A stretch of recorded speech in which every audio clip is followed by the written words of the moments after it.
কনক সরকারকে বহিষ্কারের সুপারিশ, বৈঠকে বিশ্ববিদ্যালয়ে পড়ানোর অযোগ্য বলে উল্লেখ, উপাচার্যের কাছে সুপারিশ বিভাগের তরফে। বিস্তারিত জানবো, প্রতিনিধি সোমরাজ বন্দ্যোপাধ্যায় রয়েছেন টেলিফোনে। সোমরাজ, দেখো, কনক সরকারের সাম্প্রতিক ফেসবুকের মন্তব্য, শুধু তাই নয়, তার বিরুদ্ধে একাধিক অভিযোগ উঠে এসেছে। মোট 100টি অভিযোগ তার বিরুদ্ধে জমা পড়েছে। আজকের বিভাগের বৈঠক ছিল পড়ুয়াদের সঙ্গে, আন্তর্জাতিক সম্পর্কের বিভাগ। সেই বৈঠকে মোট 100টির বেশি অভিযোগ জমা পড়েছে, যেখানে অভিযোগে বলা হচ্ছে বিভিন্ন সময় তিনি ক্লাসরুমের মধ্যেও ছাত্রীদের উদ্দেশ্যে এমন মন্তব্য করেছেন বা নারী বিরোধী এমন অনেক সময় মন্তব্য করেছেন। শুধু তাই নয়, ক্লাসরুমের বাইরেও তিনি এমন কিছু মন্তব্য করেন যা ছাত্রীদের আচরণ নিয়ে তিনি প্রশ্নও তোলেন, বিভিন্ন সময় বা অশ্লীল মন্তব্যও তিনি করেন। এই সংক্রান্ত প্রায় 100টি অভিযোগ আজ যেখানে বিভাগীয় অধ্যাপক এবং পড়ুয়াদের মধ্যে বৈঠকে সেই অভিযোগ জমা পড়েছে। সেই অভিযোগের প্রেক্ষিতেই আজ বিভাগের তরফে সিদ্ধান্ত নেওয়া হয়েছে। প্রথমত, তিনি আজ থেকে আর ক্লাস নিতে পারবেন না আপাততভাবে বিশ্ববিদ্যালয় আন্তর্জাতিক সম্পর্কে বিভাগে এসে। এটি হলো তাদের প্রথম সিদ্ধান্ত, যেটি বিভাগ নিজেদের তরফেই সিদ্ধান্ত নিল। দ্বিতীয়ত সিদ্ধান্ত, যে বিশ্ববিদ্যালয়ের কাছে যে সুপারিশ তারা পাঠাচ্ছেন উপাচার্যের কাছে, প্রথম, তিনি এই মুহূর্তে পড়ানোর অযোগ্য বিশ্ববিদ্যালয় আন্তর্জাতিক সম্পর্ক বিভাগে অধ্যাপক হিসাবে, তাই তাকে বহিষ্কার করা হোক বিশ্ববিদ্যালয় থেকে।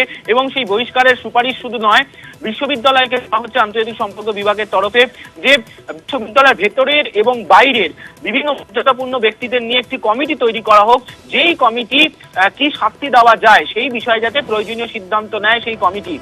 দ্বিতীয়ত হচ্ছে যে এই মুহূর্তে বিশ্ববিদ্যালয়ের অধ্যাপক কনক সরকারের সঙ্গে ছাত্রছাত্রীরা মোটেও মেনে নিতে পারছেন না, তাই ছাত্রছাত্রীরা ক্লাস করবেন না বলে জানিয়ে দিয়েছেন কনক সরকারের। যেই সুপারিশের কথাও বিশ্ববিদ্যালয়ের উপাচার্যের কাছে পাঠানো হচ্ছে। আজ বিভাগীয় যে বৈঠক, সেই বৈঠকে মূলত এই সিদ্ধান্তগুলি নেওয়া হয়েছে। যেই সিদ্ধান্তগুলি সুপারিশ হিসাবে বিশ্ববিদ্যালয়ের উপাচার্যের কাছে পাঠানো হচ্ছে আজই, যেহেতু উপাচার্য সুরঞ্জন দাস কিছুক্ষণ আগেই ক্যাম্পাসে এসেছেন। ধন্যবাদ সোমরাজ। আমরা শুনে নেব আন্তর্জাতিক সম্পর্ক বিভাগের বিভাগীয় প্রধান ওম প্রকাশ মিশ্র কি বলছেন। কমিটি ডেলিবারেট করেছে, তার রিপোর্ট আমাকে দেওয়া হয়েছে এবং এই রিপোর্টের উপর ভিত্তি করে আমরা বিভাগের পক্ষ থেকে আমাদের সিদ্ধান্ত মাননীয় উপাচার্যকে জানাবো। আর যে বক্তব্যগুলি এসেছে, আজ যেটাকে কমিটির মান্যতা দিয়েছে, তার মধ্যে রয়েছে প্রফেসর সরকারকে যাদবপুর বিশ্ববিদ্যালয় আন্তর্জাতিক সম্পর্ক বিভাগে ছাত্রছাত্রীদের সঙ্গে তার ক্লাসের সম্পর্কটা ছিন্ন করার কথা বলা হয়েছে। দ্বিতীয়ত বলা হয়েছে যে উনি বিশ্ববিদ্যালয়ে পড়ানোর অনুপযুক্ত এবং সেই জন্য ওনার বিরুদ্ধে কঠোরতম শাস্তির দাবি জানানো হয়েছে। আর তৃতীয়ত এটাও বলা হয়েছে যে এই সমস্ত বিষয়কে সামনে রেখে বিশ্ববিদ্যালয়ে উচিত হবে যে তার ব্যাপারে বিশ্ববিদ্যালয় বা বিশ্ববিদ্যালয়ের বাইরের বিশিষ্ট মানুষদেরকে বা এক্সপার্টদেরকে নিয়ে তার বিরুদ্ধে এনকোয়ারি চালানো। এর আগেই কনক সরকারের বিরুদ্ধে কড়া ব্যবস্থার ইঙ্গিত দিয়েছেন উপাচার্য সুরঞ্জন দাস। না, আমি তো প্রথমেই বলেছি এটা ইজ এ ডিপ্লোরেবল থিং। কোনো মানুষ, বিশেষ করে কোনো শিক্ষিত সম্প্রদায়ের কোনো মানুষ এমন ধরনের মন্তব্য করতে পারে, এটা আমি কোনো ভাবতেও পারি না। এবং এই ধরনের মন্তব্য খালি উনার নিজের মুখের ওপরে কালিমা হয়েছে তাই না, আমার যাদবপুর বিশ্ববিদ্যালয়ের ওপরেও একটা কালো জিনিস আমার ঘাড়ে এসে পড়েছে, কালিমা মুক্ত হয়েছে। এবং আমি যেটা আগেও বলেছি যে আমি আইন অনুযায়ী ব্যবস্থা নেব। একটা খবর হচ্ছে যে পশ্চিমবঙ্গে উইমেন্স কমিশন তারা সুমোটো এই কেসটা রিকগনাইজ করেছেন। গতকালই আমি মাননীয় চেয়ারপারসন পশ্চিমবঙ্গ উইমেন্স কমিশনের কাছে চিঠি পেয়েছি। প্রফেসর কনক সরকারকে 7 দিনের মধ্যে ওখানে সাবমিট করে ওনাকে প্রেজেন্ট করে তার ডিপোজিশন দিতে বলেছেন। ন্যাশনাল উইমেন্স কমিশন থেকে চিঠি পেয়েছি। আমি ন্যাশনাল উইমেন্স কমিশনকে জানিয়েও দিয়েছি যে West Bengal women's commission already suo motu ব্যাপারটা দেখছেন। ইন্টারন্যাশনাল রিলেশনসে বোধহয় স্টুডেন্ট টিচার কমিটি মিটিং আছে, এবং সেই কমিটি মিটিং থেকে যদি এমন কোনো ইনস্টেন্স আসে যে অধ্যাপক সরকার ক্লাসে এরকম ধরনের কুরুচিকর মন্তব্য করেছেন, আমি সঙ্গে সঙ্গে আইসিসিতে দেব এবং যথাযথ ব্যবস্থা নেব।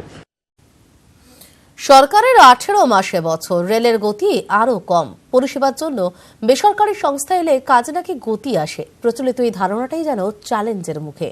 বেসরকারি সংস্থাকে দায়িত্ব দিয়ে কার্যত বন্ধ হওয়ার মুখে শহর কলকাতার দুটি রেল স্টেশন, খিদিরপুর ও রেমাউন্ট স্টেশন। ব্যবহারের কোনো সুযোগই নেই যাত্রীদের কাছে।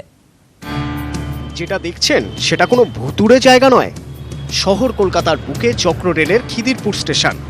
নোংরা আবর্জনা, জঞ্জাল, অপরিসর রাস্তা, এমনকি টিকিট কাউন্টারও বন্ধ। মাঝের হাটে রেমাউন্ট স্টেশনের হালও একই রকম। যখন ইচ্ছা তখন খুলবে, যখন ইচ্ছা তখন বন্ধ। তার মানে আমাদের কি ফেভারে হবে? ওই পাঁচিল ভাঙা আছে, এদিকে পুরো নোংরা আছে, কিছু পরিষ্কার হয় না। কোনো স্টেশনে বা জল চেষ্টা পায় তো জল চেষ্টা তো স্টেশনে অ্যাভেলেবল, লেকিন স্টেশনে ভালো জল, খাবার জলই পাওয়া যায় না, নোংরা জল পাওয়া যায়। কিছুদিন আগেও আর 5টা স্টেশনের মতোই ছিল চক্র রেলের এই দুটি স্টেশন। স্টেশনের দায়িত্ব বেসরকারি হাতে দেওয়ার পরই পরিস্থিতি খারাপ হতে শুরু করে। কিন্তু হঠাৎ স্টেশনের দায়িত্ব বেসরকারি হাতে দেওয়ার প্রয়োজন পড়ল কেন? রেল সূত্রে খবর, খিদিরপুর স্টেশন বন্দর এলাকাকে নজরে রেখে স্টেশন। বিপুল যাত্রী পাওয়ার আশা পূরণ হয়নি। দিনে টিকিট বিক্রি 6000-এর নিচে নেমে যায়। একই হাল রেমাউন্ট স্টেশনেরও। দৈনিক টিকিট বিক্রি 3000-এর কম। স্টেশন রক্ষণাবেক্ষণের হাল অত্যন্ত খারাপ। দুটি স্টেশনের হাল ফেরাতেই তাই বেসরকারি সংস্থার হাতে দায়িত্ব দেওয়া হয়। তারপর এই হাল। রেলওয়ে স্টেশন তো দূরস্থ, এ যেন রীতিমতো ভুতুড়ে এলাকা। নিউজ 18 বাংলায় স্টেশনের হাল দেখে হতবাক ও ক্ষুব্ধ রেল কর্তারা। সংশ্লিষ্ট সংস্থার বিরুদ্ধে ব্যবস্থা নেওয়ার প্রক্রিয়া শুরু হয়েছে। রেল কর্তাদের বক্তব্য, সংশ্লিষ্ট সংস্থাকে শোকজ করা হচ্ছে। স্টেশনের এই অবস্থা কোনোভাবেই মানা যায় না। এটা খুবই খারাপ দৃষ্টান্ত। দ্রুত ব্যবস্থা নেওয়া হবে। নতুন করে এই স্টেশনগুলোর হাল ফেরানোর জন্য কেন্দ্রীয় সরকার নয়, বেসরকারি সংস্থার হাত ধরতে চাইছে তারা, যাতে আয়ের পথ সুগম করতে পারা যায়। আর যে পরিস্থিতি হয়ে রয়েছে স্টেশনগুলোর, সেখান থেকেও অন্তত কিছুটা হলো লাভের পথ তৈরি করার কোনো ব্যবস্থা করতে পারা যায়। ক্যামেরায় সুভাষ চক্রবর্তীর সঙ্গে আবির ঘোষাল, নিউজ 18 বাংলা, কলকাতা।